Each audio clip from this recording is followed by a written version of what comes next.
இயேசு நம்மோடு இருக்கிறாரா? செய்திக்கு முன்னாலே நாம் எல்லாரும் விசுவாச அறிக்கையை நம்ம எல்லாரும் சொல்லலாமா? வேத புத்தகம் வைத்திருக்கிறவர்கள் எல்லாரும் தேவனுக்கு நேராய் புத்தகத்தை உயர்த்துங்கள். நான் சொல்லுகிற அறிக்கையை நீங்கள் எல்லாரும் சொல்லுங்கள்.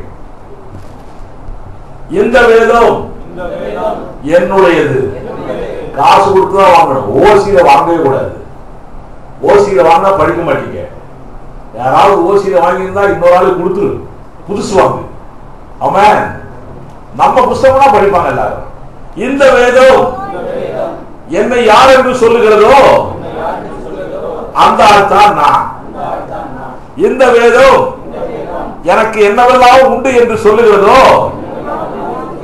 அதெல்லாம் எனக்கு உண்டு. இந்த வேதம் என்னால் என்னவெல்லாம் செய்ய முடியும் என்று சொல்லுகிறதோ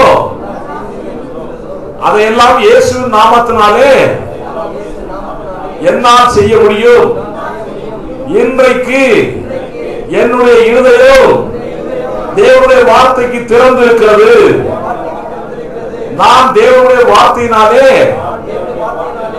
ஆசீர்வதிக்கப்பட போகிறேன். ஆமென், ஆமென். நம்ம எல்லாரும் கரங்களை தட்டி தேவனுடைய நாமத்தை மகிமைப்படுத்தலாமா? ஹல்லேலூயா. எங்கு பார்த்தாலும் கஷ்டங்கள், எங்கு பார்த்தாலும் கவலைகள், கண்ணீர்கள், வியாதிகள், வறுமைகள், வேதனைகள் விசேஷமாய் கிறிஸ்தவ வட்டாரத்திலும் நடந்து கொண்டிருக்கிறது. எங்க பார்த்தாலும் சோதனைகள். இப்ப பாருங்க, போராட்டங்கள் ஏராளமாய் வந்து கொண்டிருக்கின்றன. விலைவாசி உயர்வு போராட்டங்கள், வேலையில்லா திண்டாட்டங்கள், இப்படி பல பிரச்சனைகள் வாழ்க்கையிலே உருவாகி கொண்டிருக்கிறது. நான் ஒரு வாரத்துக்கு முன்னாலே எனக்கு ஒரு வெளிப்பாடு உண்டானது. அதை நான் எங்களுடைய வீட்டிலே கூட சொல்லியிருக்கிறேன்.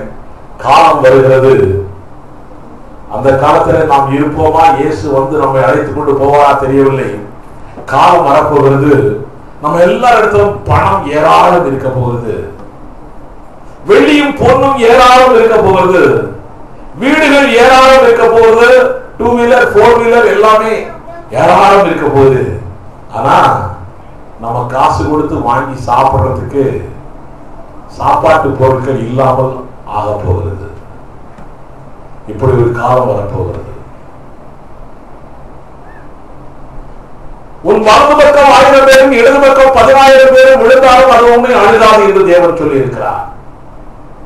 தேவனுடைய பிள்ளைகளே, இப்படிப்பட்ட கஷ்டங்கள் உருவாகி கொண்டிருக்கின்றன. இந்தியாவில் மாத்திரமல்ல விலைவாசி உயர்வு, சென்னையில மாத்திரமல்ல விலைவாசி உயர்வு, உலகம் எங்கும். அமெரிக்க ஜார்ஜ் புஷ் கூட இப்போ என்ன செய்யறதுன்னு யோசிச்சுட்டு இருக்காரு. அங்க கூட அங்கேயும் பெட்ரோல் விலை. நேற்று நீங்க டிவியில பாத்தீங்கன்னா தெரியும், மறுபடியும் பெட்ரோல் விலை உலகம் எங்கும் உயர்ந்திருக்கிறதா. மறுபடியும் பெட்ரோல் விலை, டீசல் விலை உயரப்போகிறது. இப்படிப்பட்ட சூழ்நிலையில கஷ்டங்கள், கவலைகள், கண்ணீர்கள், வறுமைகள், வேதனைகள், வியாதிகள். இப்போலாம் ஒரு இடத்துக்கு போய் ஒரு ஆபரேஷன் பண்ணாவே கையில 10,000 ரூபாய் வேணும் மினிமம். அந்த அளவுக்கு டாக்டருடைய இடத்துலயும் ரொம்ப கூடிட்டு. ஒரு காலத்துல எல்லாம் 5 ரூபாய் கொடுத்தா போதும் டாக்டருக்கு ஃபீஸ், இல்ல 10 ரூபாய் கொடுத்தா போதும் டாக்டருக்கு ஃபீஸ். இப்ப நம்ம ஊர்லயே, இந்த ஊர்லயே 40 ரூபாய் 50 ரூபாய் கொடுக்கணும் ஃபீஸ், ஒரு ஃபீஸ். அவன் சரிதானா? அதனால நிறைய பேர் ஏன் டாக்டர்கிட்ட போயிட்டு இங்க போய் மெடிக்கல் ஷாப்ல போய் ஒரு 2 ரூபா 3 ரூபாய்க்கு மருந்து வாங்கி சாப்பிடலாம். நிறைய பேருடைய எண்ணங்கள் அப்படி இருக்கின்றன. காலங்கள் அப்படி போய்கொண்டிருக்கிறது. கஷ்டங்கள் கூட அதிகமாய் வந்து கொண்டிருக்கின்றன. பலர் கேட்கிற கேள்வி, கஷ்டங்கள் வருகிறது, கண்ணீர்கள் வருகிறது, நான் இயேசுவின் பிள்ளையாய்த்தான் இருக்கிறேன், பின்ன ஏன் என்னுடைய வாழ்க்கையில இப்படி எல்லாம் நடக்கின்றன? நிறைய பேருடைய கேள்வி. இன்னைக்கு கூட ஒரு அம்மா வந்தாங்க, கோபி பிரதர் கூட்டிட்டு வந்தாரு. அந்த அம்மாவோட கொஞ்ச நேரம் நான் பேசிக் கொண்டிருந்தேன். அப்போ கோபி பிரதர் எப்பவுமே கேள்வி கேட்கிற பிரதர் தெரியுங்களா? அவர் சட்டசபை கொறடா போல நிறைய கேள்விகளை கேட்பார். சோதரம். ஆனாலும் அது விசுவாசத்துக்கு அடுத்த கேள்விகள். ஒவ்வொரு செமினாருக்கும் வருவார் அவரு. அவரு கூட்டு வந்த அந்த அம்மா கேட்டாங்க, நாங்கள்லாம் கிறிஸ்துவத்தான் இங்க நாங்கள் ஏற்றுக்கொண்டிருக்கிறோம், கிறிஸ்துவுக்காகத்தான் ஊழியம் நான் செய்கிறேன், ஆனாலும் எங்கள் வீட்டில் இப்படி எல்லாம் பிரச்சனைகள் இருக்கிறது. நிறைய பேருடைய கேள்விகள் இப்படித்தான். கிறிஸ்துவை ஏற்றுக்கொண்டிருக்கிறேன், கிறிஸ்துவுக்காகத்தான் ஊழியம் செய்கிறேன், ஆனாலும் எங்கள் வீட்டிலே கண்ணீர். எங்கள் வீட்டிலே கவலைகள். ஆனாலும் நான் பாடுகிற பாட்டு என்ன? ஜெயம் கொடுக்கும் தேவனுக்கு கோடி கோடி ஸ்தோத்திரம். பாட்டு தப்பா அல்ல, பாடுகிற நான் தவறாய் பாடுகிறேன். நம்மை நாமே நிதானிக்க வேண்டிய காலகட்டத்தில் இருக்கிறோம். நிச்சயமாய் பாட்டு தப்பு இல்ல, இவர் வெற்றியை கொடுக்கிற தேவன். இன்றைக்கு 2 பேரு பாடினங்கள், அவங்க பாடினது அர்த்தம் இல்ல. என்ன பாட்டு? விடுதலை நாயகன் வெற்றியை தருகிறார். இது சும்மா வாய்ப்பாட்டா இல்ல உண்மையான பாட்டு தானா? உண்மையிலேயே என் தேவன் வெற்றி சிறந்தார், எங்க அப்பாவுக்கு மேல் எனக்கு வெற்றி வரும். ஆமென். அவர் அப்படித்தான் சொல்லி இருக்கிறார். இந்த பூமியில என்றைக்காவது இயேசு கிறிஸ்து ஏழ்மையில இருந்து சாப்பாட்டுக்கு இல்லாம கஷ்டப்பட்டதாய் சரித்திரம் உண்டா? இந்த பூமியில இயேசு கிறிஸ்து என்றைக்காவது வியாதிப்பட்டு டாக்டரிடம் போய் இன்ஜெக்ஷன் போட்டு ஏதோ ஒன்று பண்ணி கஷ்டப்பட்டதாய் சரித்திரம் உண்டா? என்றைக்காவது இயேசு கிறிஸ்து உலகத்திலே கூடிய கவர்மெண்ட்டுக்கு வரி செலுத்தாமல் கஷ்டப்பட்டு ஜெயில பிடிச்சிட்டு போயிட்டானா? இல்லை. நம் தேவன் வாழ்ந்து காட்டினார், நீயும் வாழ வேண்டும் என்பதற்காக. என்னை போல நீயும் வாழ வேண்டும் என்று விரும்புகிறார் நம் தேவன். அப்படி இருக்கும்போது என்னுடைய வாழ்க்கையில ஏன் அப்படி இல்லை? நிறைய பேருடைய எண்ணங்கள் அப்படித்தான் வந்து கொண்டிருக்கிறது. ஏன் இல்லை, ஏன் இல்லை, ஏன் இல்லை? உடனே பிசாசு சொல்வான், அப்படி இப்படின்னு சொல்லி நமக்கு பின்மாற்றத்தை உருவாக்கி எங்கோ கொண்டு போய் விடுவான் பிசாசார்கள். ஆனால் நம் தேவன் வசனத்தை அனுப்பிதான் நம்ம எல்லாரையும் ஜெயம் கொள்ள வைக்கிறார். ஹல்லேலூயா, ஹல்லேலூயா, ஹல்லேலூயா. உங்களுக்கு நான் சொல்லுகிறேன், நம்ம எல்லாம் இப்போ ஒரு பாட்டு பாடணும்ல, இயேசு கூட வருவார், எல்லாவித அற்புதம் செய்வார். அவன் நான் உன்னோடு கூட இருப்பேன் சொன்னாரா? நான் உன்னோடு கூட இருப்பேன். இன்றைக்கு ஆதியாகமம் 28ஆம் அதிகாரம் படிச்சோமே, அதுல யாக்கோபிடம் தேவன் சொன்னார், 15ஆம் வசனம் வாசிக்கிறேன், 28:15, சீக்கிரமாய். நான் உன்னோட இருந்து நீ போகிற இடத்திலெல்லாம் உன்னை காத்து இந்த தேசத்துக்கு திரும்ப உன்னை கூட்டிக் கொண்டு வருவேன். நான் உனக்கு சொன்னதை செய்யும் அளவும் உன்னை கைவிடுவதே இல்லை. ஹல்லேலூயா. நம் தேவன் சொன்னதை செய்கிற தேவன், செய்கிறதை மாத்திரமே சொல்லுகிற தேவன். அவர் இந்த வேதத்திலே உன்னை பற்றி என்னை பற்றி என்ன சொல்லி இருக்கிறாரோ அது அப்படியே நிறைவேறும். சொன்னதை சொன்னபடியே செய்து காட்டுகிற தேவன், நீயும் நானும் ஆராதிக்கிற தேவன். நம் தேவன் எப்படிப்பட்டவன் என்ற ஒரு உணர்வு நமக்கு இல்லாவிட்டால் அவர் சொன்ன காரியம் நமக்குள்ளே நிறைவேறாது. நம் தேவன் என்ன செய்ய போகிறார் என்ற ஒரு உணர்வு நமக்கு இல்லாவிட்டால் அவர் செய்ய போகிற காரியம் நடக்காது. அவர் சொன்னார், நான் உன்னோடே இருந்து நான் உனக்கு செய்ய நினைத்ததெல்லாம் செய்வேன். அதான் நம்ம ஒரு பாட்டு பண்ணோம், இயேசு கூட வருவார், எல்லாவித அற்புதம் செய்வார். அவன் அற்புதத்துக்காக எங்கெங்கோ ஓடிக்கொண்டிருக்கிறோம். நம்ம ஆட்கள் தான் அற்புதத்துக்காக எங்கெங்க ஓடுறோம்? கோபுரத்துக்கு போலாமா அல்லது குப்பமேட்டுக்கு போலாமாவா? கோபுரத்துக்கு போலாமா, குப்பமேட்டுக்கு போலாமா? இப்படித்தான் நினைத்துக் கொண்டிருக்காரு நிறைய பேர். அற்புதத்துக்காக. அற்புதம் என்றால் அர்த்தம் என்ன தெரியுமா? உலகத்திலே வித்தியாசமாய் நடக்கிற காரியம், வித்தியாசமாய் நடக்கிற காரியம். கால் இல்லாதவனு கால் கிடைச்சிச்சு, கண்ணு தெரியாதவனு கண் கிடைச்சிச்சு, கடன்லயே இருந்து தற்கொலை செய்ய போறவனுக்கு கடன் பிரச்சனை விடுதலை கிடைத்தது, வேலை இல்லாமே இருந்து பிரச்சனையிலே போய் கடைசியில ரயில் அந்த ட்ரெயின் டிராக்கு பக்கத்துல நின்றவனுக்கு வேலைக்கு ஆர்டர் வந்துருச்சு. ஹல்லேலூயா. நம் தேவன் பெரியவர், அற்புதங்களை செய்கிற தேவன். அற்புதத்துக்காக நீங்க எங்கெங்கயோ போகவே வேண்டாம், எங்க ஒரு இடத்துக்கும் போகவே வேண்டாம். அற்புதம் எப்போது நடக்கும்? எப்ப நடக்கும்? எப்ப நடக்கும்? இயேசு கூட வருவார். பத்தியா பாட மாட்டேங்கிறீங்க, அதனாலதான் அற்புதமே நடக்க மாட்டேங்குது. தைரியமா சத்தமா பாடணும். இது பாலியங்கி சர்ச்சில் ஒரு பாட்டு ஆரம்பிச்சா என்ன செய்வாங்க தெரியுமா? இவருக்கு மேல பாடிவாங்களாம் அவங்க பாட்டுக்கு. ஏன்னா அவங்க எல்லாம் விசுவாசத்துல வளர்ந்து இருக்கிறாங்க.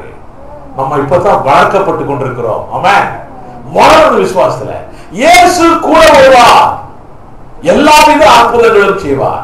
அப்ப இயேசு உன்னோடு வருகிறாரா என்ற ஒரு உணர்வு உனக்கு இருக்குதா? இயேசு உன்னோடு இருக்கிறார் என்ற ஒரு உணர்வு உனக்கு இருக்குதா?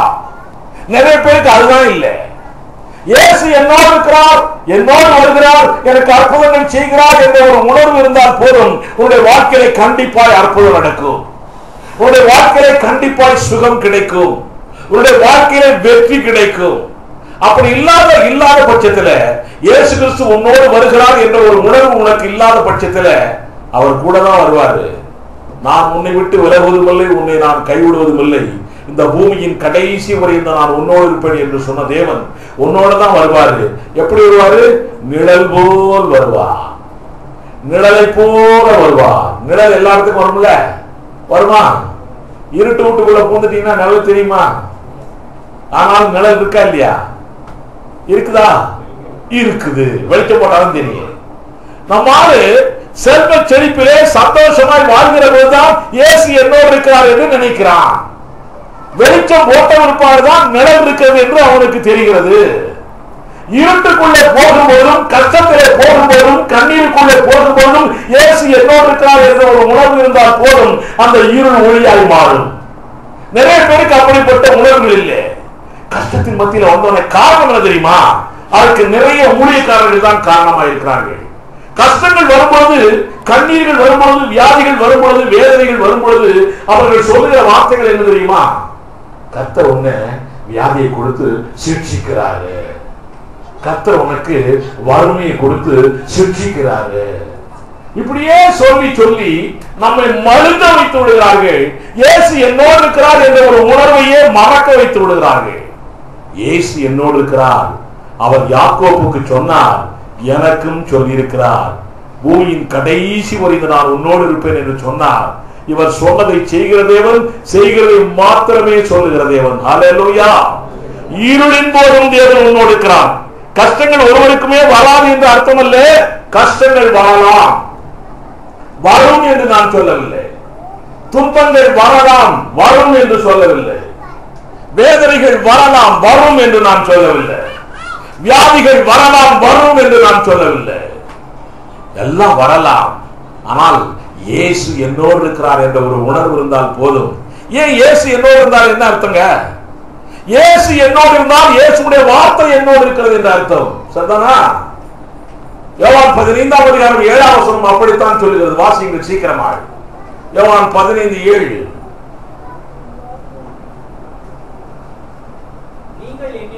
நீங்கள் என்னிலும் என் வார்த்தைகள் உங்களிலும் நிலைத்திருந்தால் நீங்கள் கேட்டுக்கொள்வது எதுவோ அது உங்களுக்கு செய்யப்படும். அவ்வளவுதான். அப்ப தேவன் நம்மோடு இருக்கிறார், தேவனுடைய வார்த்தை நம்மோடு இருக்கிறது என்ற ஒரு உணர்வு இருந்தால் போதும், நிச்சயமாய் நமக்கு நடக்கும். நடக்குமாமா? சும்மா ஏசி இருக்காரு கஷ்டம் வரும்போது மறந்துட்டு, கஷ்டம் வரும்போது வேற எங்கேயாச்சும் போலாமா? அந்த அவர்கிட்ட போய் முட்டிக்கால் போட்டு ஜெபம் பண்ணலாமா?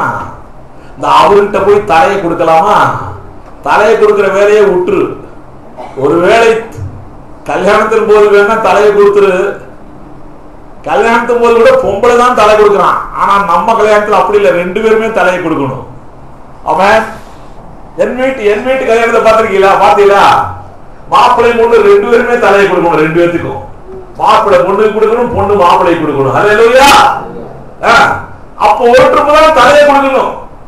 எந்த நேரத்திலையும் தலையை கொடுக்கிற வேலையே கூடாது. அவனே ஊழியக்காரனே தலையை தொட்டு ஜெபம் பண்ணா பண்ணட்டும், பரவாயில்ல. ஆனால் அங்க போய் தலையை கொடுத்தா நடக்குமா? இங்க போய் தலையை கொடுத்தா நடக்குமா? இப்படி நீ நினைச்சுக்கிட்டே இருக்கிற வச்சுக்கோ, பிசாசு என்ன செய்வான் தெரியுமா? நீ எங்க எல்லாம் தலை கொடுத்து பிரயோஜனம் இல்லை, நீ ரயில்ல போய் தலையை கொடுன்னு சொல்லிடுவான். கடைசியில் அதுதான் ஜாலி. அவர் போவாரு, ரயில்ல போய் தலையை கொடுத்து செத்து போயிடுவாரு. தேவனுடைய பிள்ளைகளை உங்களுக்கு நான் சொல்கிறேன், இயேசு உன்னோடு இருக்கிறார். இயேசுடைய வார்த்தை உன்னோடு இருக்கிறது. இந்த வார்த்தையினாலே அவர் உன்னை தேற்றுவார், வார்த்தையினாலே உன்னோடு பேசுவார், வார்த்தையினாலே உனக்கு விசுவாசத்தை கொடுப்பார், வார்த்தையினாலே உனக்கு வெற்றி கிடைக்கும். அல்லேலூயா. நம்பிக்கை தேவனே நன்மைகள் அளிப்பவர், நம்பிக்கை தேவனே நன்மைகள் அளிப்பவர், வார்த்தையை அனுப்பியே மகிமைப்படுத்துவார், வார்த்தையை அனுப்பியே மகிமைப்படுத்துவார். ஜெயம் கொடுக்கும் தேவனுக்கு கோடி கோடி ஸ்தோத்திரம், வாழ்வழிக்கும் இயேசு ராஜாவுக்கு வாழ்நாளெல்லாம் ஸ்தோத்திரம். வார்த்தையை அனுப்பிய தேவன் மகிமைப்படுத்துவார். யார யார? நம்மை மகிமைப்படுத்துவார். நம்ம யாரு? அவருடைய பிள்ளை. என் பிள்ளை நல்லா இருந்துச்சுன்னா அப்பாவுக்கு சந்தோஷம் இல்ல? பிள்ளை நல்லா இருந்தா அப்பாவுக்கு சந்தோஷம் தானே? அப்ப நம்ம பிள்ளை கஷ்டத்திலே இருந்தா என்ன செய்வார் அவரு? வார்த்தையை அனுப்பியே மகிமைப்படுத்துவார். மற்றவர்கள் மத்தியிலே, உலகத்தார் மத்தியிலே என் பிள்ளை நல்லா இருக்கிறான், என் பிள்ளைக்கு மகிமை உண்டாக்குவார் தேவன். உலகத்தார் மத்தியிலே நீ வித்தியாசமான ஆளா இருக்கணும். உலகத்தார் உன்னை பார்த்து, ஓ இவனோடு இயேசு இருக்கிறார், இவனோடு இயேசு இருக்கிறார், இயேசு நம்மோடு இருக்கிறார் என்று உலகம் சொல்லணியா? உன்னுடைய வாழ்க்கையில இருக்கக்கூடிய கஷ்டங்கள் கண்ணீரை பார்த்து உலகம் பார்த்து போயா, இவன் பெரிய கிறிஸ்தவன் சொல்றான், அவனே கஷ்டத்துல இருக்கிறான், இவன் பெரிய கிறிஸ்தவன் சொல்றான், இவனே ஆபரேஷன் பண்ணிட்டு இவனே ஊர் சுத்தி இருக்கான், பாவம் கஷ்டத்துல இருக்கிறான், வியாதியில இருக்கிறான், வேதனை இருக்கிறான், கண்ணீர் இருக்கிறான், கவலையில் இருக்கிறான். என்னையா இயேசு இல்ல? இயேசுவின் நாமம் உன் மூலமாய் மகிமைப்பட வேண்டும் என்று தேவன் விரும்புகிறார். உலகத்தார் மத்தியிலே வார்த்தையை அனுப்பித்தான் தேவன் மகிமைப்படுத்த விரும்புகிறார். யாக்கோபுக்கு வார்த்தையை சொன்னார், அந்த வார்த்தையோடவே யாக்கோபு போனான். வார்த்தையோடவே போனான் யாக்கோபு. எங்க போனான்? எங்க போனான் யாக்கோபு? மாமா வீட்டுக்கு போனான். அங்க போய் மாமா வீட்டுல போய் அவன் சொல்லுகிற வார்த்தைகள் எல்லாம் படிச்சீங்கன்னா தெரியும். அவங்க அம்மா பேரை சொல்லி, அவங்க அம்மாவுடைய அண்ணன் பேரை சொல்லி, இப்படி எல்லாம் சொல்லி உறவை உருவாக்கி, அதுக்கப்புறம் அங்க போய் சேர்ந்து அவனுக்கு கஷ்டங்கள் கவலைகள் என்ன வந்தாலும் சரி, தேவன் ஆதியாகமம் 28ஆம் அதிகாரம் 15ஆம் வசனத்தில் சொன்ன வார்த்தையை அப்படியே நினைவு கூர்ந்திருக்கிறான். அது அப்படியே மனசுல வச்சிருக்கிறான். அங்கே போனான், அவனுக்கு மந்தைகள் பெருகின, மந்தைகள் பெருகின. எல்லாத்தையும் காசு கொடுத்து ஆட்டுக்குட்டி வாங்கினா என்னம்மா? காசு கொடுத்து வாங்கினா ஒன்றும் இல்லாமல் இருந்து உனக்கும் எனக்கும் தேவன் பொருளாதாரத்தை கொடுக்க வல்லவராய் இருக்கிறார். அல்லேலூயா. ஒன்றும் தேவையில்லை, கர்த்தருடைய வார்த்தை மாத்திரம் இருந்தா போதும். வார்த்தையோடு போனான். வரும்போது எப்படி வந்தானா? ஆதியாகமம் 32:10 வாசிங்க. சீக்கிரம்.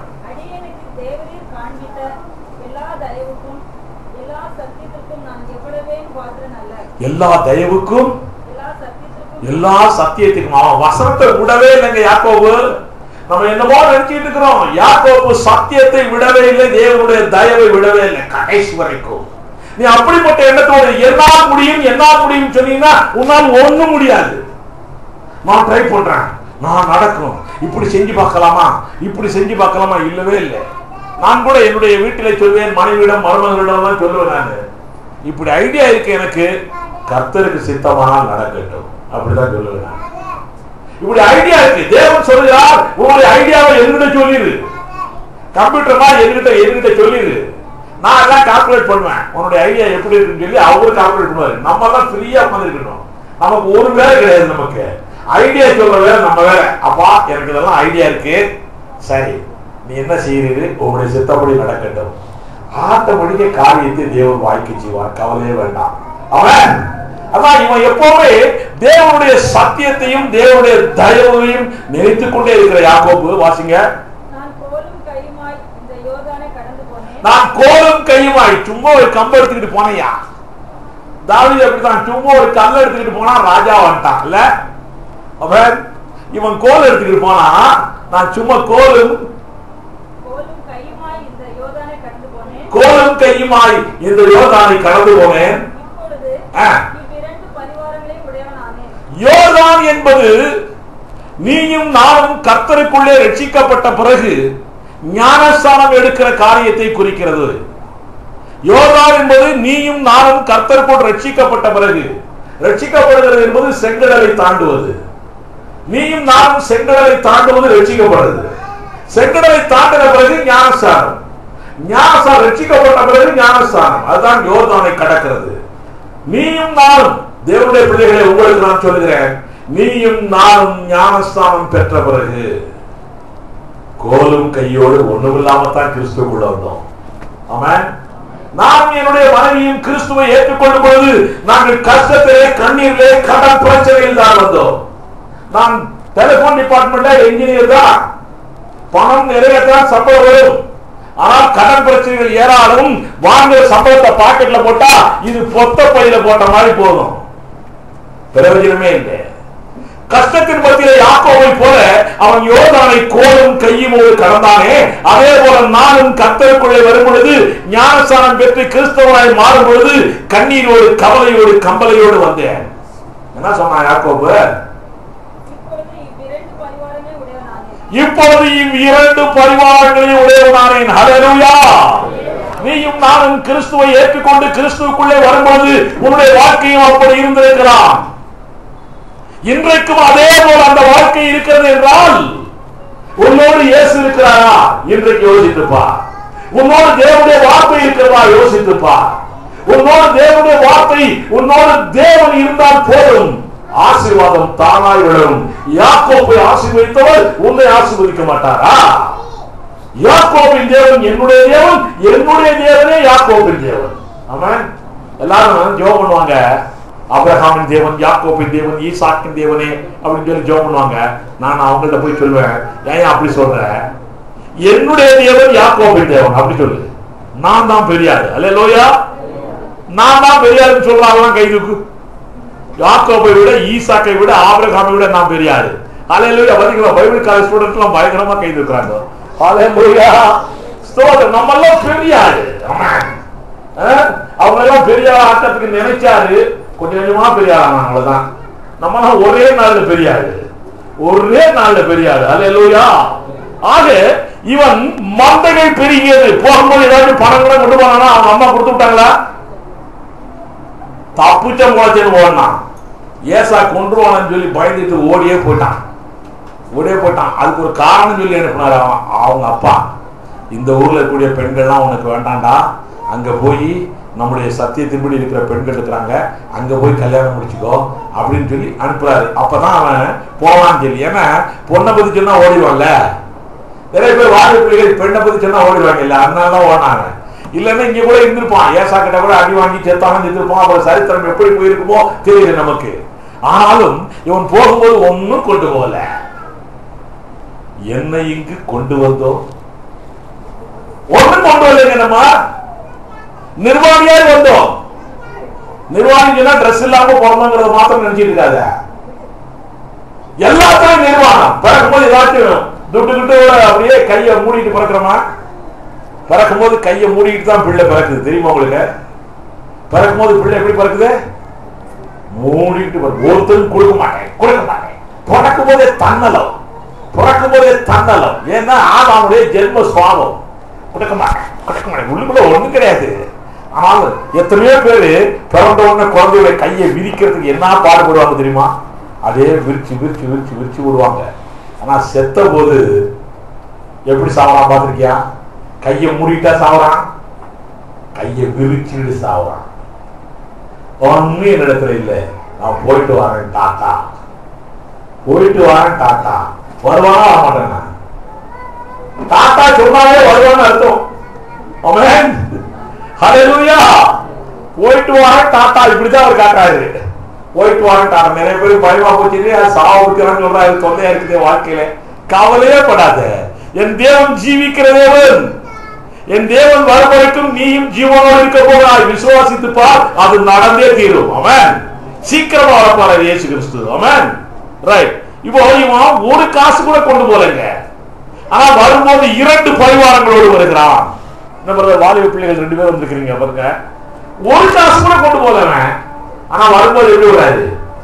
ஆட்டுக்குட்டிகள் எல்லாம் பயங்கரமா கொண்டு வர்றாங்க. அவரு அவன் அண்ணனுக்கு பிரசன்டேஷன் பண்றதே ஏராளம். படிச்சு பாத்தீங்கன்னா நல்லா தெரியும். அவன் அண்ணனுக்கு பிரசன்ட் பண்றதுக்கே நிறைய வச்சிருக்கான். உண்மையில எவ்வளவு வச்சிருப்பான்? இப்ப நம்ம எல்லாம் கல்யாணத்துக்கு எல்லாம் போனா எவ்வளவு உங்க பிரசன்டேஷன் கொடுப்பீங்க? சும்மா சொல்லுங்க, நான் ஒண்ணு யார்ட்டையும் போய் சொல்ல மாட்டேன். மிஞ்சி போனா 100 ரூபா கொடுப்பாங்க, இல்லைன்னு சொன்னா 200 ரூபா கொடுப்பான். ஆனா அவன்கிட்ட இருக்க லட்சக்கணக்கில் ரூபா இருக்கும், ரூபாயோ சொத்தோ ஏதோ இருக்கும். ஆனா இவன் பிரசன்ட் பண்றது 100, 200, மிஞ்சி போனா 500, அதுக்கு மேல எல்லாம் கிடையாது போலாம். ரைட். சில ஆட்களை திரும்பி வரும்னு நினைச்சு கொடுத்துருவான், அது வேற விஷயம். ரைட். இப்படி எல்லாம் கொடுக்கறாங்க. ஆனால் நம்ம இருக்கிறாங்க யாக்கோபு, அவங்க அண்ணனுக்கு கொடுத்த ஆடு மாடுகள் வாட்சின்னு நல்லா இருக்கும். வந்து அவன் கொடுத்த ஆடு மாடுகளே அவ்வளவுனா அவன்கிட்ட எவ்வளவு இருந்திருக்கும் யோசிச்சு பாருங்க. இவ்வளவு சொத்து மந்தைகளோடு திரும்பி வருகிறான். வெறுமனே போனேன், வெறுங்கையோடு போனேன், கோலோடு போனேன், கோலும் கையோடு. கோல் என்றால் தேவனுடைய வார்த்தை. கோல் கோல் என்று மோசே காலத்திலிருந்து வந்திருக்கிறது. மோசே காலத்துல கோல் தான் அவர் வச்சிருந்தாரு தெரியுமா? நாஞ்சில் மனோகரன் ஒரு மந்திரி இருந்தார் தெரியுமா உங்களுக்கு? அவர் ஒரு கோல் வச்சிருப்பார் தெரியுமா? அவர் எப்பவும் கோல் தான். அவருடைய மனைவி கிறிஸ்டின் தெரியுமா உங்களுக்கு? சரி, எப்படியோ அது என்ன கோல் வச்சிருந்தாரு தெரியல, மந்திர கோலா என்ன கோல் தெரியல. நிறைய பேர் இந்த கோலை வச்சுக்கிட்டே மந்திரத்தை ஆட்டுவான், அது வேற. நம்மள்ட்ட இருக்கிற கோல் இதுதான். நம்மள்ட்ட இருக்கிற கோல் என்ன? வார்த்தை, தேவனுடைய வார்த்தை. அப்ப நான் கோலோடு போனேன். அதே போல நீயும் நானும் கிறிஸ்துவை ஏற்றுக்கொண்டு இந்த வார்த்தையோடு தான் வந்தோம். இது ஒண்ணுதான் நமக்கு சொத்து. உனக்கு எனக்கு சொத்து எது? இந்த வார்த்தை தான், வேற ஒண்ணுமே இல்லை. ஒரு பெரிய ஊழியக்காரி சாகும்போது ஒண்ணுமே இல்லை, அவங்க வீட்டுல பிள்ளைகள் தான் அழுகுறாங்க, என்னையா செய்யறது சொல்லி. உடனே நான் உங்களுக்கு என்று ஒரு பெரிய பெரிய பொக்கிஷத்தை வைத்திருக்கிறேன்னு சொன்னாங்க அந்த அம்மா. என்னையா பொக்கிஷம்? அம்மா என்ன வச்சிருக்காங்களோ தெரியலையே, எல்லா பிள்ளைகளும் ஒரு மாதிரி பார்த்துக்கிட்டு இருக்குது. என்னுடைய பெட்டியை தர, பெட்டிக்குள்ள ஒரு பொக்கிஷம் இருக்குது. போய் எல்லா பசங்க திறந்து பார்த்தா ஒண்ணுமே இல்லை, உள்ளுக்குள்ள பைபிள் தான் இருக்குது. என்னடா பொக்கிஷம் இருக்குது தெரியல உங்களுக்கு? தெரியல. அங்க பைபிள் இருக்கு, எடுத்துவாங்க. அப்பதான் போய் எடுத்தோம்னா எடுத்தோம், இதுதான் உங்களுக்கு நான் வைத்திருக்கிற பொக்கிஷம். ஹல்லேலூயா, ஹல்லேலூயா. இந்த பொக்கிஷம் தான் உனக்கு உலக பிரகாரமான பொக்கிஷங்களை கொடுக்க காத்திருக்கிறது. வார்த்தை அனுப்பியே, வார்த்தை அனுப்பியே. ஹல்லேலூயா, ஹல்லேலூயா, ஹல்லேலூயா. இந்த வார்த்தையினாலே மகிமைப்படுகிற பிள்ளைகள் நீங்களும் நானும். யாரையும் பார்க்க வேண்டாம். உலகத்தில் உள்ள ஆட்களை பார்க்காத, என்னைய பார்க்காத, ஊழியக்காரனை பார்க்காத, பாஸ்டரை பார்க்காத, ஒருத்தரையும் பார்க்காத, வார்த்தையை பார். இந்த வார்த்தையை அனுப்பி தேவன் உன்னை மகிமைப்படுத்துகிறார். ஹல்லேலூயா, ஹல்லேலூயா. அவன் வெறுமனே போனான், மந்தைகளோடு திரும்பி வந்தான். அவன் குடும்பம் பெரியது. ஹல்லேலூயா. அவன் அப்பாவுக்கு கல்யாணம் செய்யவே இல்லை. பத்தியா, ஒரு கல்யாணம் முடிச்சுட்டு எல்லாரும் ஓட்டாண்டி ஆயிடுறான். 2 கல்யாணம் முடிச்சுன்னா ரொம்ப ஓட்டாண்டி ஆயிடுறான். இது எத்தனை கல்யாணம் முடிச்சாரு இவரு? என்னங்க இப்பதான் எண்ணி பார்க்கலாமான்னு பாக்குறாங்க எல்லாரும். 5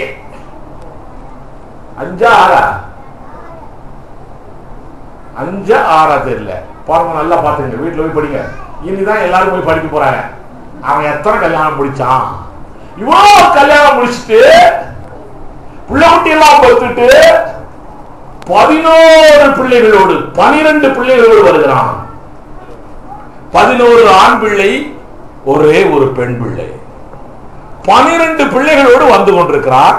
இன்னும் ஒரு பிள்ளை வகுத்துல இருக்குது. அப்ப ஒரு பிள்ளை எங்க இருக்குது? வயிற்றுல இருக்குது. ஆக டோட்டல் 12 + 1 13 பிள்ளைகளோடு வந்து கொண்டிருக்கிறார். இவனுக்கு சொத்து பெருகிறது மாத்திரமல்ல, குடும்பங்களும் பெருகின. ஹல்லேலூயா. இவர் எங்காச்சும் போய் பொண்ணு கட்டாரா, ஏதாச்சும் சீதனம் கொடுத்தாரா, ஏதாச்சும் பண்ணாரா? ஒண்ணும் கிடையாதுயா. ஆட்டோமேட்டிக்கா வார்த்தையை அனுப்பியே மகிமைப்படுத்துவார். ஜெயம் கொடுக்கும் தேவனுக்கு கோடி கோடி ஸ்தோத்திரம். வாழ்வழிக்கும் இயேசு ராஜாவுக்கு வானாரெல்லாம் ஸ்தோத்திரம். அது மாத்திரம் இல்லைங்க, அங்க எத்தனை வருஷம் அவர் இருந்தாராம், குடியிருந்தாராம்? எத்தனை வருஷங்க? அதெல்லாம் தெரியாது எங்களுக்கு. போயா 21 ஆண்டுகள், 21 ஆண்டுகள் வாழ்ந்தான் அவன். முடிஞ்சு மாமா கிட்ட சொல்லிட்டே இருக்கிறான், போறான் போறான். மாமா விடுற மாதிரி இல்லை. ஏன் தெரியுமா? உங்களுக்கு தெரியுமா? நம்ம யார் தெரியுமா? தேவனுடைய பிள்ளைகள். நம்ம இடத்துல ஒரு பெரிய காந்தம் இருக்குது தெரியுமா? நம்ம இடத்துல ஒரு பெரிய காந்தம் இருக்குது. நம்மளை உபயோகிச்சான்னா உலகத்துல இருக்கிற எல்லாருக்குமே ஆசீர்வாதம். தெரியுமா உங்களுக்கு? அல்லேலூயா. தெரியுமா? எனக்கு ஒரு டிஜிஎம் இருக்காரு. அவரு சொல்லுவாரு, என்னுடைய மனைவி கூட தெரியும் நினைக்கிறீங்களா? சொல்லுவாரு அவரு, சேவியர் என்னை டிரான்ஸ்பர் பண்றாங்க போல தெரியுது, நான் எங்க டிரான்ஸ்பர் ஆகி போகணும், நீங்களும் என்னோட வந்துருக்கோ. ஏன் சார்னு கேட்பேன். நீங்க வந்தா தான் ரொம்ப ஆசீர்வாதமா இருக்குது. அல்லேலூயா, அல்லேலூயா. அது உலகத்தாருக்கு தெரியுது நம்ம யாருன்னு. அவன் நம்மகிட்ட ஒரு பெரிய காந்தம், ஒரு பெரிய மேக்னெட்டிக் பவர். இப்ப என்ன பவர் சொல்லலாம்? இப்போ ஏதோ ஒரு பவர். ரைட், அந்த காலத்துல மேக்னெட்டிக் பவர் சொன்னோம். இப்போ இன்ஜினியர் கேட்டாதான் சொல்லுவாரு இப்ப என்ன பவர்னு. இப்போ எலக்ட்ரோ மேக்னெட்டிக் பவர். சரி, இப்போ பயங்கரமாய் மேக்னெட்டிக் பவர் வந்துட்டு இருக்கு. ஸ்தோத்திரம். தேவனுடைய பிள்ளைகளை, உங்களுக்கு நான் சொல்கிறேன், நம்ம யாருன்னு முதல்ல தெரியணும். எந்த வேதம் என்னை யார் என்று சொல்லுகிறதோ அந்த ஆள் தான் நான். மறக்கவே பார்க்காத. நான் சாதாரண ஆள் இல்லை. நான் யாரு? அவருடைய பிள்ளை, ராஜா வீட்டு பிள்ளை. உன் பார்வைக்கு என்னை பார்த்தா ஒரு மாதிரி தெரியுதா? ஆமா, நான் ஒரு மாதிரி. அல்லேலூயா. நான் வித்தியாசமானவன். எங்க அப்பா வித்தியாசமானவர், நான் வித்தியாசமானவன். அல்லேலூயா. அவர் என்னோடு இருக்கிறார், அவருடைய வார்த்தை என்னோடு இருக்கிறது. அவர் வார்த்தையை அனுப்பியே என்னை மகிழ்ப்படுத்திக் கொண்டே இருக்கிறார். இயேசு என்னோடு இருக்கிறார் என்பது நான் திறந்தோடு மகிழ்ப்படுகிறதுனாலே உலகத்துக்கு தெரிகிறது. இயேசு என்னோடு இருக்கிறார் என்பது நான் மகிழ்ப்படுகிறதுனாலே தெரிகிறது. பாருங்க, இங்க ஒரு சிஸ்டர் இருக்கிறாங்க, ஷெகிலாங்கிற சிஸ்டர். அங்க இருக்கிறாங்க பாருங்க. அவங்க தான் எழுப்பிடுங்க கொஞ்சம். ஷெகிலாங்கிற சிஸ்டர், உட்காருங்க. ஸ்தோத்திரம். இவங்க ஆரம்ப நாட்களில் எப்படி இருந்தார்கள் எங்களுக்கு தான் தெரியும். வார்த்தை அவங்களுக்குள்ளே பதிய பதிய, என்ன பிரதர் சரிதானா? வார்த்தை அவங்களுக்குள்ளே பதிய பதிய பதிய அவர்கள் உலகத்தார் மத்தியில, அவங்க ரிலேட்டிவ் சொந்தக்காரங்க மத்தியில இப்ப கொஞ்சம் வித்தியாசமா இருக்கிறாங்க. பாக்குறாங்கன்னா ஒரு மாதிரி இருக்கிறியே, ஒரு மாதிரி இருக்கிறியே. ஆமா, நான் ஆராதிக்கிற தேவன் ஒரு மாதிரியானவர், அதனால நானும் ஒரு மாதிரியா இருக்கிறேன். அல்லேலூயா. நிச்சயமா இப்படி மகிமைப்பட வேண்டும் நம்ம எல்லாருமே. வளர்ச்சி நிச்சயமாய் இருக்காரு. பிரதர் இஸ்ரேல் இருக்காருல்ல, இஸ்ரேல் பிரதர் எழுமே இல்லைங்களா? கொஞ்சம் பார்க்கணும்ல. பிசாசு உங்களை பார்த்து பயப்படணும். ஆமா, அதுக்காக கருப்பா குண்டா இருக்கிறீங்கன்னு சொல்லல. பிசாசு பார்த்து பயப்படணும். உட்காருங்க. அவரு ஆரம்ப நாட்களிலே இயேசு கிறிஸ்துவை ஏற்றுக்கொள்ளாத போது எவ்வளவு கஷ்டத்தின் மத்தியிலே, கண்ணீரின் மத்தியிலே, கவலைகளின் மத்தியில் இருந்தாங்க தெரியுமா? இப்போ இயேசுவை ஏற்றுக்கொண்ட பிறகு அவருடைய வாழ்க்கையை பார்த்தோன்னே அவங்க சர்ச்சு பாஸ்டரே, பழைய சர்ச்சு பாஸ்டரே ஆச்சரியப்படுறாரு. இவ்வளவு ஆசீர்வாதம் அவனுக்கு. வார்த்தை அனுப்பியே மகிமைப்படுத்துவார். எல்லாம் வார்த்தை தான். தேவன் தான் வார்த்தை, வார்த்தை தான் தேவன். இயேசு என்னோடு இருக்கிறார் என்பதற்கு உலகத்தார் மத்தியிலே நீ மகிமைப்படுகிறது தான் காரணம். நீ மகிமைப்பட்டு விட்டால் உலகத்தார் மத்தியிலே நீ பெரிய ஆயிட்டா கவலையே இல்லை. அல்லேலூயா, அல்லேலூயா. உங்களுக்கு ஒரு காரியம் சொல்றேன். இவனுடைய மாமா போறேன்னா உலக மாட்டேன்ட்டான். ஒரு நாள் என்ன, மாமா வெளியூர் போயிட்டாரு. அந்த நேரம் பார்த்து கொண்டாட்டி பிள்ளை எல்லாம் கூட்டிக்கிட்டு இவனுக்குன்னு உரிய ஆடுகளை மாத்திரம் ஓட்டிக்கிட்டு ராத்திரியா கிளம்பி வந்துட்டாரு. யாரு? யாக்கோபு. பொல்லாத ஆளுதான் இல்ல, கிறிஸ்தவனும் பொல்லாதவன் தான் போல தெரியுது. சரி, ராத்திரியா கிளம்பி வந்துட்டாரு. இந்த விஷயம் 3 நாளைக்கு அப்புறம் தான் அவங்க மாமனாருக்கு தெரிஞ்சிருக்குது. தெரிஞ்ச உடனே மாமனாருக்கு கோபம் ஆயிடுச்சு. இவரு கூட சொல்லாம என்ன இப்படி பண்ணிட்டானே, என்னுடைய அன்பு பிள்ளைகளை 2 பொம்பளை பிள்ளைங்க, 2 பொம்பளை பிள்ளைகளை நான் அன்பு முத்தம் கொடுத்து அனுப்பி வைக்காமல் இவன் பார்த்து கூட்டிட்டு போயிட்டானே. அதான் அவர் சொல்றது, லாபான் சொல்றது அப்படித்தான். போயிட்டானு சொல்லிட்டு பின்னாலேயே துரத்திட்டு வர்றாரு. துரத்திட்டு வர்றது யாக்கோபு கேள்விப்பட்டாரு. வேதம் சொல்கிறது, உனக்கு எதிரடியா எழும்புகிற எல்லா ஆயுதங்களும் வாய்க்காதே போதும். நான் உன்னை விட்டு விலகுவதும் இல்லை, உன்னை கைவிடுவதும் இல்லை. பூமியின் கடைசி வரையில் நான் உன்னோடு இருப்பேன். ஆமென். அவ்வளவுதான். லாபான் வர்றான். யாக்கோபுக்கும் பயனாத்து குத்துக்குண்டு இருக்குது. ஆனாலும் வந்த லாபான் அன்பாய் பேசுகிறான். அல்லேலூயா. யார் மாத்துறதுல? அவரு மாத்துறாரு. அவங்க அண்ணா இருக்கிறானே, கொல்லுவேன் வெட்டுவேன் சொல்லி அலைஞ்சவன் யாரு? யாக்கோபுடைய அண்ணன் ஏசா. கொல்லுவேன் வெட்டுவேன் சொல்லிட்டு இருந்தவன். இப்ப யாக்கோபு திரும்பி வருகிறான் என்ற விஷயம் தெரிஞ்ச உடனே இதுதான்டா சான்ஸ் சொல்லி அவனை அத்தோடு கொண்டு போட்டுடலாம். அங்க இருந்து வர்றான். அவங்க ஆட்கள் எல்லாம் அடியாளெல்லாம் கூட்டிட்டு, தாதாக்கள் எல்லாம் கூட்டிட்டு, கத்தி கப்பலாம் எடுத்துட்டு வர்றான். இவரு இங்க போயிட்டு இருக்கிறாரு. நியூஸ் தெரிஞ்சிருச்சு. நியூஸ் யாரு கொடுக்கிறது? நியூஸ் யாரு கொடுக்கிறது? அவரு. அல்லேலூயா. இயேசு கூட வருவார், எல்லாவித அற்புதம் செய்வார். இயேசு கூட வருவார், எல்லாவித அற்புதம் செய்வார். இயேசு கிறிஸ்து தான் அற்புதங்களை செய்கிறவர். உடனே ஐடியா வந்துச்சு இவனுக்கு. இவனுக்கு ஐடியா கொடுக்கிறது யாரு? யாரு? அவர்தான். நான் எம்ஏ படிச்சிருக்கிறேன், நான் ஐஏஎஸ் படிச்சிருக்கிறேன், நான் பிஏ படிச்சிருக்கிறேன், எம்பிபிஎஸ் படிச்சிருக்கிறேன், எனக்கு ரொம்ப அறிவு இருக்குது. நீ சைபர் போ, நீ சைபர். அவர்தான் அறிவு உனக்கு கொடுக்கணும். அவரு கொடுக்கிற அறிவுப்படி நடந்து பாரு. அவர் கொடுத்தாரு அறிவு பாரு. யாக்கோபுக்கு பிரசன்டேஷன் அள்ளி கொடுக்கலாம். கொண்டு போய் அது எப்படியா, முதல்ல ஒரு குரூப் போ, 2வது ஒரு குரூப் போ, 3வது ஒரு குரூப் போ, இப்படி ஒவ்வொரு குரூப்பா பிரசன்டேஷன் கொடுத்து பாரு. உங்களுக்கு ஒரு காரியம் சொல்றேன். ஒரு ஆளை அட்ராக்ட் பண்றதுன்னா பணம் பணம் பணம். பணத்தினாலே உலகத்தில் உள்ள யாரையுமே அட்ராக்ட் பண்ண முடியும். தெரியுமா உங்களுக்கு? பணம் எல்லாவற்றுக்கும் உதவும் என்று நீதிமொழிகளிலே சாலமோன் ஞானி எழுதியிருக்கிறான். எல்லாத்துக்கும் உதவும். எனக்கு ஒரு ஆபீசர் இருந்தாரு. அவர் சொல்லுவாரு, உங்களுக்கு கீழே உள்ளபடியோ அல்லது உங்களோட பழகுறபடியோ உங்கள் வசப்படுத்தணும்னா சென்னையில நீங்க செய்ய வேண்டிய ஒரே ஒரு காரியம், அவங்க எல்லாரையும் கூட்டி போய் டீ வாங்கி கொடுத்துருக்கோம். எப்படி? உங்க வீட்டுக்கு வரவங்களுக்கு முதல்ல டீ கொடுங்க. உங்க ரொம்ப அன்பா இருப்பாங்க. இப்ப டீ கொஞ்சம் தான் கூட கொடுக்க போறீங்க. ஆனாலும் அது ஒரு பெரிய அன்பு. அன்பு அப்படியே பரவுது. அல்லேலூயா.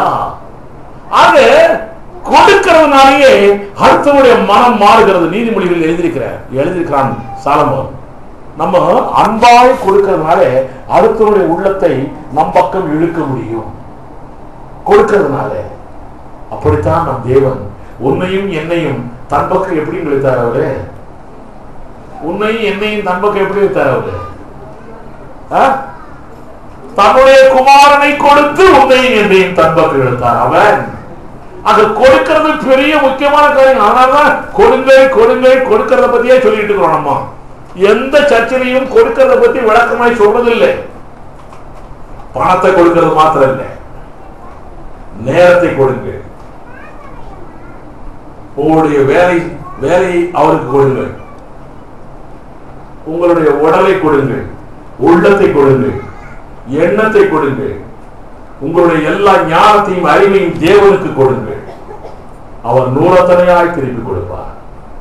நிறைய பேருக்கு அப்படிப்பட்ட எண்ணங்கள்லாம் வர்றதில்லை. காசு கொடுத்தா மாத்திரம், பணம் கொடுத்தா மாத்திரம் போதும்னு நினைக்கிறாங்க. இல்லவே இல்லை. நேரத்தையும் கொடுங்க. நான் உண்மையிலே நேரத்தையும் கொடுத்துக் கொண்டிருக்கிறேன், பணத்தையும் கொடுத்துக் கொண்டிருக்கிறேன், உடலையும் கொடுத்துக் கொண்டிருக்கிறேன். இன்னும் அதிகமாய் கொடுக்க வேண்டும் என்று விரும்பி கொண்டிருக்கிறேன். இன்னும் அதிகமாய் கொடுக்க வேண்டும் என்று விரும்பி கொண்டிருக்கிறேன். கொடுங்கள், தேவன் திருப்பி கொடுப்பார். அல்லேலூயா. ரைட். லாபான் வந்தான், அமைதி ஆயிட்டான். ஏசா வந்தான், அன்புள்ளவரும் ஆயிட்டு, ரெண்டு பேரும் கட்டி பிடிச்சிட்டான், அண்ணன் தம்பி ரெண்டு பேரும். அல்லேலூயா. இது தேவனால் கூடுகிற காரியம். தேவன் சொன்னார், ஆதியாகமம் 28:15 மறுபடியும் வாசிங்க, மறக்கவே கூடாது இந்த வசனத்தை.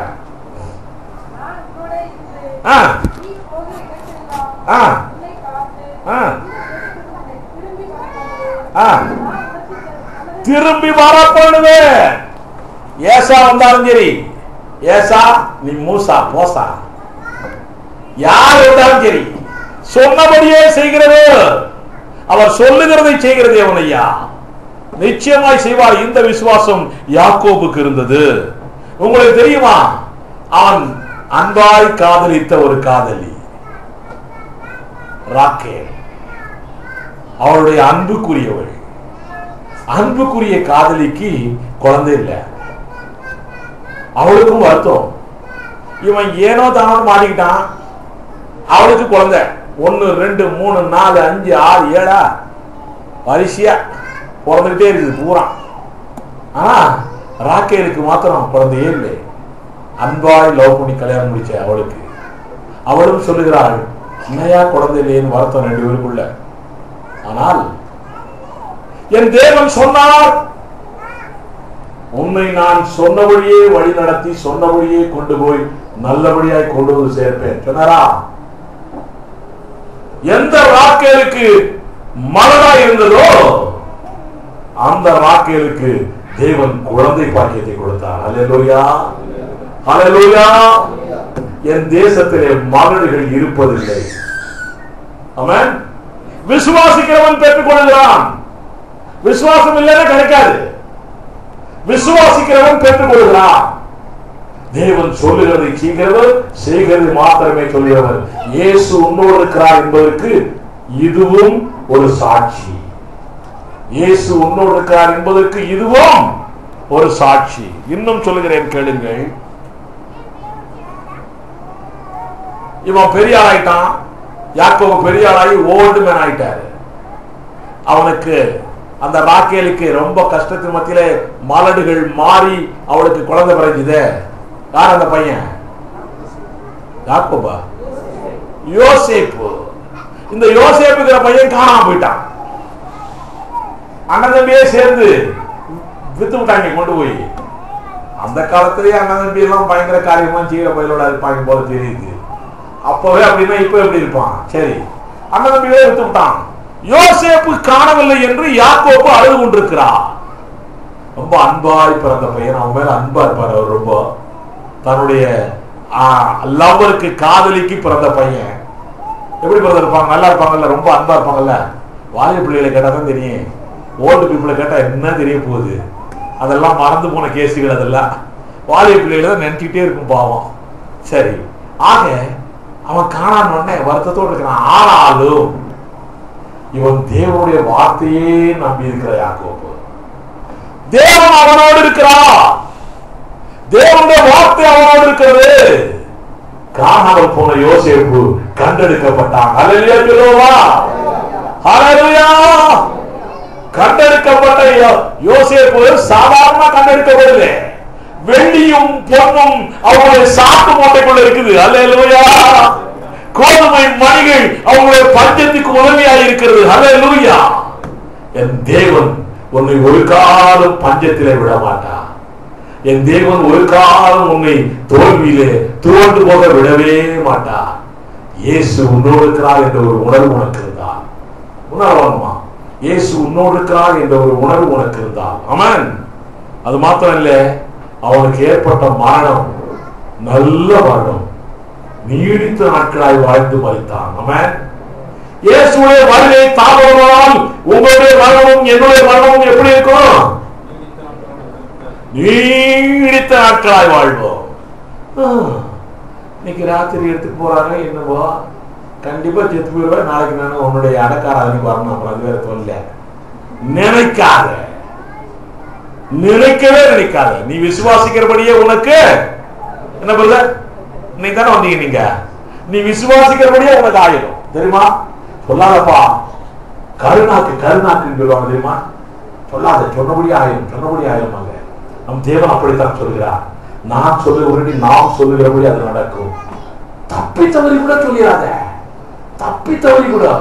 நான் கதைகள் 60ங்கிற புத்தகம் எழுதிருக்கேன். அதுல முதல் கதை, ஒரு கதை இருக்கு தெரியுமா உங்களுக்கு? அதுல படிச்சிருப்பீங்களோ என்னமோ தெரியாது எனக்கு. ஒரு வீட்டுல ஒரு அம்மாவுக்கு 2 பிள்ளைகள். ஒரு பிள்ளை பேர் அனிதா, இன்னொரு பிள்ளை பேர் மெர்சி. 2 பிள்ளையும் வீதியில போய் விளையாண்டுட்டு இருக்கிறாங்க. விளையாண்டுட்டு இருக்கும்போது சாயங்காலம் 6 மணி ஆயிடுச்சு, 6:30 மணி ஆயிடுச்சு. உடனே நம்ம என்ன கூடுவோம், இருட்டுச்சு, வாங்க வாங்க வாங்க அனிதா வா, மெர்சி வாங்க கூடுவோமா? கூப்பிட்டோம். அந்த பிள்ளைகள் ரொம்ப இன்ட்ரெஸ்டா விளையாடிட்டு இருக்கு. வீதியில விளையாட சொன்னா பிள்ளைகள் இன்ட்ரெஸ்டா விளையாடும்.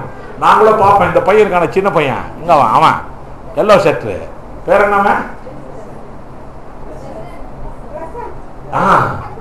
அவன் விளையாடும் போது அவன் என்ன இன்ட்ரெஸ்ட்ங்கிற, கேட்டை திறந்து வெளியே போய் விளையாடுறதா அவனுக்கு இன்ட்ரெஸ்ட். உள்ளுக்குள்ள விளையாடுறதுக்கே இன்ட்ரெஸ்ட் இல்லை அவனுக்கெல்லாம். அந்த மாதிரி சின்ன பிள்ளைகளுக்கு வெளியே திறந்து விட்டா போதும், ஜாலியா விளையாடுவாங்க. நம்மள அப்படிதான். இப்ப கர்த்தர் நம்மளை திறந்து விட்டாரு வெளியே, உலகம் எங்கும் போங்க, திறந்து விட்டாச்சு. ஆனா ஜாலியா இருக்க மாட்டேங்கிறமே, அழுதுட்டு போந்திருக்கிறோமே. ரைட், திறந்து விட்ட உடனே என்னாச்சு, உடனே அந்த பிள்ளைகள் ஜாலியா விளையாட்டுருக்காங்க. இந்த அம்மா கோவம் வந்துச்சு. கோவம் வந்துட்டு உடனே கூப்பிடுறாங்க, ஆனா சனியன பிசாச வாசிக்கிறோம். நம்ம ஆட்கள் அப்படிதான் திட்டுவாங்கல்ல, சனியன பிசாச வாசிக்கிறோம். உடனே அவங்க பிள்ளைகள் பார்த்துச்சு, இந்த அம்மாவுக்கு ரொம்ப கோபம் பார்த்து சொல்லிட்டு 2 பிள்ளைகளும் உடனே ஓடி இருந்துச்சு. உடனே அம்மா கம்முன்னு உட்காந்துட்டாங்க. சந்தோஷம். அன்னைக்கு நாள் முடிஞ்சது. ஒரு வாரம் ஆச்சு. அவங்க வீட்டுக்கு ஒரு பாஸ்டர் ஹவுஸ் விசிட்டிங் வர்றாரு. ஹவுஸ் விசிட்டிங் வந்தோடனே அவர் வந்து ஜோம் பண்றாரு. ஜோம் பண்ணிட்டே இருக்கும்போது அந்த அம்மா ஆடுறாங்க. இப்படி ஆடுறாங்க. என்னடா ஆடுறாங்கன்னா, பிசாசு பிடிச்சிச்சு, பிசாசு பிடிச்சி ஆடுறாங்க. நான் போக மாட்டேன்னு சொல்லி. உடனே இதெல்லாம் கதை, நான் எழுதுறது கதை. ரைட்டு. உடனே இவர் என்னன்னா, நம்ம ஊர் பாஸ்டர்லாம் பிசாசுக்கு கேள்வி எல்லாம் கேட்டு வந்திருப்பாரு. நானும் பிசாசுகிட்ட பேசவே மாட்டேன். ஓடி போகணும், அவ்வளவுதான். நீ எங்க இருந்து வந்த, எப்ப இந்த அம்மா பிடிச்ச, இந்த கதையெல்லாம் கேட்க வந்திருப்பாரு நம்மால. ஏன்னா நீ கர்த்தர்கிட்ட பேசுறான்னா கர்த்தர்கிட்ட பேச மாட்டான், பிசாசுகிட்ட தான் பேசுவோம்மா. இந்த வேலையே வேண்டாம் நமக்கு. உடனே பிசாசுகிட்ட இவர் கேட்கிறாரு, இந்த அம்மா, இந்த சகோதரி நீ எப்போது பிடித்தாய்? போன வாரம் சாயங்காலம் 6:30 மணிக்கு நான் இந்த வீதி வழியாய் போய் கொண்டிருந்தேன். அப்போது ஏ சனியனே, ஏ பிசாசே வா என்று கூப்பிட்டார்கள். நான் வந்தேன், அவர்களுக்குள்ளே புகுந்தேன். இது கதைங்க. நீ என்ன சொல்றியோ அது அப்படியே நடக்கும், ஜாக்கிரதை. அறிந்தோ அறியாமலோ, தெரிந்தோ தெரியாமலோ, கனவுல கூட ஏதாச்சும் தப்பு தண்டா வாயில சொல்லிட்டீங்கன்னா எழுதி உட்காந்து, கர்த்தாவே இந்த காரியம் நடக்கூடாது ஜோம் படுத்துவோம். ஆமென். கனவுல கூட நம்ம வாயிலிருந்து தவறான வார்த்தைகள் வரக்கூடாது. நீயும் நானும் நீடித்த நாட்களாய் வாழ்ந்து வருகை தாமதமானால் மரிக்க போகிறோம். அல்லேலூயா சொல்லுவோமா? அல்லேலூயா. இந்த யாக்கோபுக்கு தேவன் கூடவே இருந்தார், கூடவே இருந்ததால காரியங்கள் நடந்தது. நம்ம எல்லாருக்கும் தெரியும், ஆபிரகாமை பத்தி சொல்லவே வேண்டாம். ஆபிரகாமோடு தேவன் கூடவே இருந்தார். ஆபிரகாமோடு கூடவே இருந்தார். ஆபிரகாம் கிணறு வெட்டுறான், தண்ணி நிறைய வருது. வேற ஆள் கிணறு வெட்டுறான், தண்ணியே வர மாட்டேங்குது. ஆபிரகாம் வெட்டின கிணத்தை ராத்திரியா வேற ஆள் வந்து மூடிடுறான். இப்படி எல்லாம் நடக்குது. நமக்கு ஒரு ஆச்சரியம் என்ன தெரியுமா? வருஷம் மே மாசம் நம்முடைய கிணத்துல ப்ராப்ளம் வரும். போன மாசம் ப்ராப்ளம் சில்வியா சிஸ்டர் அனுபவிச்சாங்க நினைக்கிறேன்ல. ஜூன் ஜூலைல வருமா? ரைட். இன்னைக்கு என்ன ஆச்சரியம்னா எங்களுக்கே தெரியாது. நம்ம சிஸ்டர் சொல்றாங்க, ஒரு ஊற்றுக்கண் நம்முடைய கிணத்துல பொத்துக்கிட்டு ஊத்துதான். அல்லேலூயா. என்னன்னு தெரியலமா, இயேசு நம்மோடு இருக்கிறார். அவன் மகிமைப்படுத்துகிறார். அவன் நமக்கு பக்கத்துல போர்வெல் போட்டான். நான் என்ன ஐடியா பண்ணேன், போர்வெல் போட்டான், கிணறு அவுட்டு. ஏப்ரல் மாசமே அவுட் ஆயிரும் போது தெரியுதுன்னு நினைச்சுக்கிட்டு இருந்தேன் நான். அதுக்காக இன்னொரு போர்வெல் போடலாங்கிற ஐடியாவில எல்லாம் இருந்தேன் நான். ஸ்தோத்திரம். ஆனாலும் பாரு, தேவன் நம்மோடு இருக்கிறார் என்று மகிமைப்படுத்துகிறார். ஆமென். நிச்சயமாய் தேவனுடைய பிள்ளைகளே, ஆபிரகாம் துறவு வெட்டினான். அதை பத்தி வாசிங்க. ஆதியாகமம் 21ஆம் அதிகாரம் 22ஆம் வசனம். சீக்கிரம் முடிக்க போறேன்.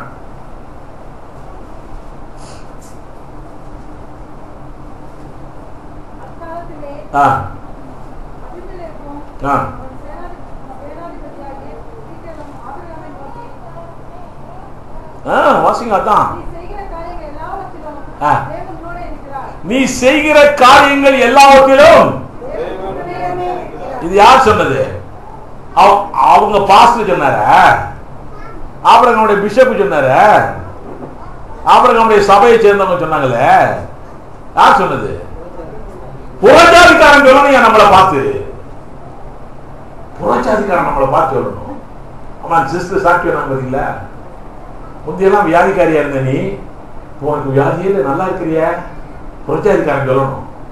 ஆமா, நம்மளை பார்த்து சொல்லணுங்க. முந்தியெல்லாம் அடிக்கடி அடிக்கடி ஆஸ்பத்திரிக்கே போயிட்டு உட்காந்து நீ நான் பார்த்துட்டே இருப்பேன். இப்ப டாக்டர் பக்கமே வர்றது இல்லையே. தேவன் என்னோடு இருக்கிறார், இயேசு என்னோடு இருக்கிறார், இயேசுடைய வார்த்தை என்னோடு இருக்கிறது. அல்லேலூயா, ஹல்லேலூயா. ஆக புறஜாதிக்காரன் சொல்லணும் தேவன் நம்மோடு இருக்கிறார். ஆபிரகாமோடு தேவன் இருந்தார். சாராள் பாதுகாக்கப்பட்டார் தெரியுமா? நினைச்சிருந்தா அபிமேலக்கு சாராளை கெடுத்திருப்பான். தேவன் பாதுகாத்தார். தேவன் அவங்களே இருந்தானே, இல்லைன்னா ராஜா கிட்ட பாதுகாப்பு கிடைக்குமா? பாதுகாப்பு கிடைத்தது. சாராளுடைய சரீரம் பிழைத்தது, உயிர் கொண்டது. ஆபிரகாமுடைய சரீரம் உயிர் கொண்டது. கெட்டு போன நேரத்திலும் சரீரம் செத்து போன நேரத்திலும் குழந்தை பாக்கியம் கிடைத்தது. அல்லேலூயா சொல்லுவா, ஹல்லேலூயா. இதை நான் படிக்கும்போது, போன வாரம் படிக்கும்போது, சாராளுடைய அந்த கர்ப்பம் செத்து போயிட்டு அதுக்கு பிறகு குழந்தை பிறந்துச்சுன்னு பெருமையா சொல்லிட்டு இருக்கோம்ல, அதை விட ஒரு பெருமையான காரியம் ஒன்று இருக்குது. சொல்லுங்க பார்க்கலாம் வேதத்துல. அதை விட பெருமையான காரியம், மகிமையான காரியம் தெரியல உங்களுக்கு. ரைட், என்ன அது பைபிள் காலேஜ் மாதிரி இங்கேயும் வந்து கேள்வி கேட்டுக்கிறாங்க எல்லாரும். பரவாயில்ல. இந்த யாக்கோபுடைய மனைவி, முதல் மனைவி லேயாள் இருக்கிறாளே, அவளுக்கு பெண்களுக்குள்ள வழிபாடுகள் நின்று போயிற்று. நின்று போன பிற்பாடு அவளோடு யாக்கோபு சேர்றதில்லை. அதுக்கப்புறம் அந்த நேரம் பார்த்து ரூபன் என்பவன் தூதாயும் கனி என்ற ஒரு கனியை கொண்டு வருகிறான். அந்த கனி குழந்தை பாக்கியத்தை உருவாக்குகிற கனி. இதை பத்தி எல்லாம் ஒரு பத்திரிகை எழுதியிருக்கிறேன் நான். தூதாயும் என்கிற கனி. இப்ப கூட டாக்டர்கள் எல்லாம் குழந்தை பாக்கியம் உருவாகிறதுக்கு என்னென்னமோ கொடுக்குறாங்கல்ல, அதுபோல இந்த கனியை ரூபன் என்பவன் கொண்டு வருகிறான். உடனே ரூபன் அந்த கனியை கொண்டு வந்தா ராக்கேல் கேட்கிறான், எனக்கு அந்த கனியை கொடு. ஏன்னா ராக்கேல் மலடியா இருக்கிறாள்ல, அதனால குழந்தை பிறக்கணும்ல, அதனால எனக்கு அந்த கனியை கொடுன்னு கேட்கிறான். அதுக்கு லேயாள் சொல்றா, யாக்கோபை என்னோடு சேர சொல்லு, அப்பதான் நான் கொடுப்பேன். அவங்களுடைய ஐடியா பாரு. லேயாளுக்கு வழிபாடு நின்று போயிற்று. தூதாயின் கனி ராக்கேலை கிடைத்தது. யாக்கோபு லேயாளோடு சேருகிறான். ஒன்னு இல்ல, 2 குழந்தை அதுக்கப்புறம் பிறக்குது. அல்லேலூயா சொல்லுவோமா, ஹல்லேலூயா. அந்த லேயாளுடைய கதையெல்லாம் நம்ம அதிகமாய் சொல்றது இல்லை, ஏன்னா அவங்களுக்கு தெரிஞ்சது சாராளுடைய கதை தான் தெரியும். பரவாயில்ல. அதுக்கப்புறம் 2 குழந்தைகள் பிறந்தது. ஆனாலும் அதுல ஒரு முக்கியமான காரியம் என்ன சாராள சொல்றோம்னா, புருஷனுடைய சரீரமும் செத்து போயிட்டு, ஆபிரகாமுடைய சரீரமும். ஆனா யாக்கோபுடைய சரீரம் செத்து போகல. அவன் நல்ல வாலிப உள்ளத்தோடு நல்ல திராணியோடு தான் இருந்தான். ஆமென். ஆனால்தான் அதை நம்ம சொல்றது இல்லை. ரைட். எப்படியோ தேவனுடைய பிள்ளைகளை உங்களுக்கு நான் சொல்கிறேன், தேவன் நம்மோடு இருந்தால் உலகத்தார் மத்தியிலே நாம் நிச்சயமாய் மகிழ்ப்பட்டே ஆவோம். ஆமென். ஆசீர்வாதம் ஆபிரகாமுக்கு நிரம்பி வழிந்தது.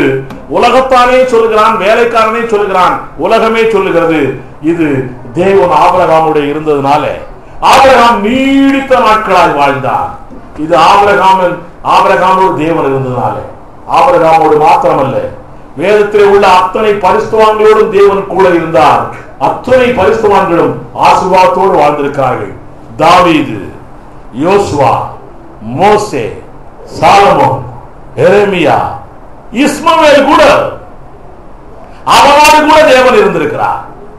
அவனையும் தேவன் ஆசீர்வதித்திருக்கிறார். அவன் இஸ்மவேலுடைய சமுதாயம் தான் இப்ப இருக்கக்கூடிய முஸ்லிம் சமுதாயம் என்று வேத ஆராய்ச்சியாளர்கள் சொல்லிக் கொண்டிருக்கிறார்கள். இப்ப இருக்கக்கூடிய, இப்ப பாருங்க, விலைவாசி ஏறதுக்கு மெயின் காரணம் என்னவா? பெட்ரோல் விலை. நம்ம பங்காளி பண்ற வேலை இதெல்லாம். அவன் நம்ம பங்காளி பண்ற வேலை, பங்காளி தானே அவன். நம்ம எல்லாம் ஈசாக்கு பிள்ளைகள், அதெல்லாம் இஸ்மவேல் பிள்ளைகள். அவன் ரைட். ஆனா தேவன் நம்மோடு இருக்கிறார் என்ற ஒரு உணர்வு இருந்தால், உன்னை அறியாமலே யாக்கோபுக்கு வந்த ஆசீர்வாதம் உனக்கு வரும். உன்னை அறியாமலே ஆபிரகாமுக்கு வந்த ஆசீர்வாதம் உனக்கு வரும். நம்ம எல்லாரும் எழுந்திருக்கலாமா? தேவன் உன்னோடு இருக்கிறார் என்றால் தேவனுடைய வார்த்தை உன்னோடு இருக்கிறது என்று அர்த்தம். தேவனுடைய வார்த்தை உன்னோடு இருந்தால் தேவன் உன்னை மகிமைப்படுத்துகிறார். தேவனுடைய வார்த்தை உன்னோடு இருந்தால் அவர் உன்னை மகிமைப்படுத்துகிறார். வார்த்தையினாலே உன்னை ஆற்றுகிறார், தேற்றுகிறார், உனக்கு புத்தி சொல்லுகிறார், உன்னை வார்த்தையினாலே சிக்ஷிக்கிறார், நல்வழிப்படுத்துகிறார், உன்னை ஆசீர்வதிக்கிறார். தேவனுடைய வார்த்தைகள் ஒன்றா, இரண்டா, மூன்றா, ஆயிரக்கணக்கான வார்த்தைகள் இருக்கிறது. கண்களை மூடுவா எல்லாருமே. ஆயிரக்கணக்கான வார்த்தைகள் வேதத்தில் இருக்கிற தேவனை நோக்கி பாருங்கள். வார்த்தையாகிய தேவனை நோக்கி பாருங்கள். தேவனாகிய வார்த்தையை நோக்கி பாருங்கள். இயேசுவாகிய வார்த்தையை நோக்கி பாருங்கள். இயேசு நம்மோடு இருக்கிறாரா? இயேசுவாகிய வார்த்தை என்னோடு இருக்கிறதா? சிங்க குட்டிகள் தாட்சி அடைந்து பட்டினியாய் கிடக்கும். கர்த்தரை தேடுகிறவர்களுக்கோ ஒரு நன்மையும் குறைவிடாது. இந்த வார்த்தை உன்னோடு இருக்கிறதா? நிதானித்து பாருங்கள். சிங்க குட்டிகள் தாட்சி அடைந்து பட்டினியாய் கிடக்கும். கர்த்தரை தேடுகிறவர்களுக்கோ ஒரு நன்மையும் குறைவிடாது. இந்த வார்த்தை உங்களோடு இருக்கிறதா? ஒரு நன்மையும் குறைவிடாது. வாதை உன் கூடாரத்தை அணுகாது, பொல்லாப்பு உனக்கு நேரிடாது.